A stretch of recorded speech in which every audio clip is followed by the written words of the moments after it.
دنیا میں بہت ساری چیزیں ہیں کہ جو آپ حاصل کر سکتے ہیں اور آپ کے پاس حاصل کرنے کے لیے وسائل بھی ہوتے ہیں، لیکن کیا ہم ان کو حاصل کریں؟ اس لیے کہ وہی جو ایک اکنامکس میں اصول بتایا جاتا ہے کہ آپ کے پاس ریسورسز لمیٹڈ ہیں اور ان سے ملٹیپل ان کی استعمال ہو سکتے ہیں۔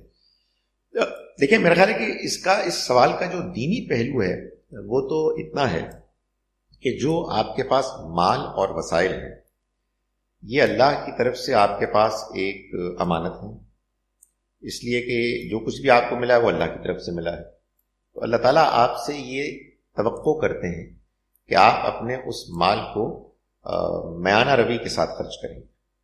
قرآن مجید نے یہ کہا کہ اللہ کے رحمان کے جو پسندیدہ بندے ہیں وہ اذا انفقوا، جب وہ خرچ کرتے ہیں، لم یسرفوا ولم یقتروا، نہ وہ اسراف کرتے ہیں نہ وہ بخل کرتے، وکانہ بین ذالک قواما، بلکہ ایک درمیان کی سی ایک کیفیت ہے، درمیان کی سی ایک پالیسی ہے کہ جو اختیار کرتے ہیں۔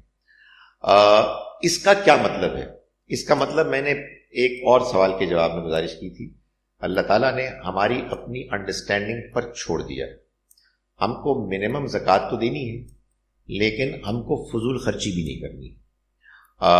ہمارے پاس لوگوں کی سفرنگ ہے، غربت ہے، بیماری ہے، اور ہمارے پاس اسی مال سے حاصل کرنے کے لیے بہت سی فیسلٹیز ہیں، امینٹیز ہیں کہ جن کو کہ ہم خرید سکتے ہیں، حاصل کر سکتے ہیں۔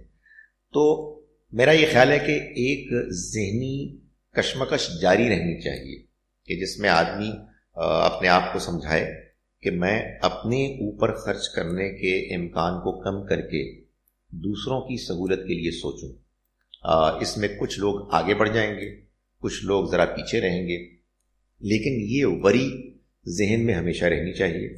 اور آپ کو زندگی میں ایک بیلنس اختیار کرنا ہے، اور ظاہر ہے کہ ہر چیز کے خریدنے، اختیار کرنے، حاصل کرنے کے موقع پر یہ ضرور سوچئے کہ کیا یہ میرے لیے ضروری ہے، کتنی ضروری ہے، اس سے کتنی سہولت حاصل ہوگی، کیا دوسرے لوگوں کا جو حق ہے مجھے اس پر تو خرچ نہیں کرنا، اینڈ سو آن۔ سو میرا یہ خیال ہے کہ یہ وہ چیز ہے کہ جو ہر وہ بندہ مومن کے جو اللہ کے ہاں اپنے مال کے بارے میں اپنے آپ کو جواب دہ سمجھتا ہے وہ ہر وقت وے کرے گا۔